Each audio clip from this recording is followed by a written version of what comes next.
Am ești curvă numărul 1 din secolul 21. Mamă, nu mai știu să mă duc, că mai tot am o vezi. Ia-o sub mine, generația nouă. Ia-o sorică. Am un mai chinuie fără stres, avei baba în comes. Am nu mai știu ce să mă facă, mai ai unul pe WhatsApp. Ia-o, amu că ești curvă rafinată.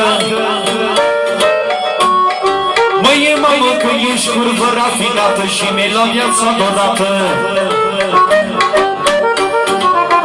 Amu, te erai fată bogată, te îmbrăceai la plus și geacă, te purtai la plus și geacă. Ia-o sub mine. Măie, mamă, te duceam la doi cocoșii. Măie, mama, în picioare aveai galoși. S-am înfuscat dărăneaga și controlai muzica. Ia-o sub mine. Măie, mama, dă-mi nu faci mâncare. Amă, dă-mi nu faci mâncare, nici de curvă, fată mare.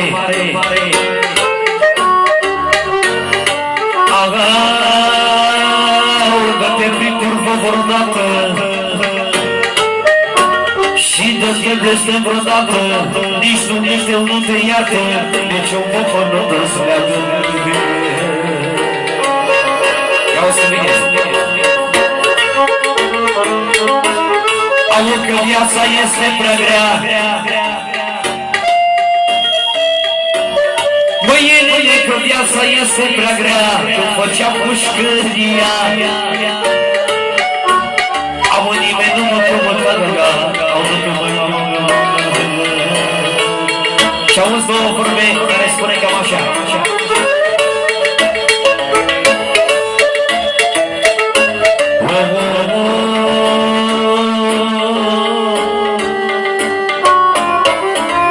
Mamă, mă întreb că orice om,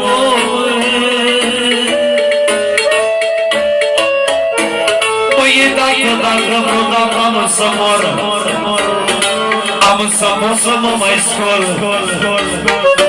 Asta e valabil.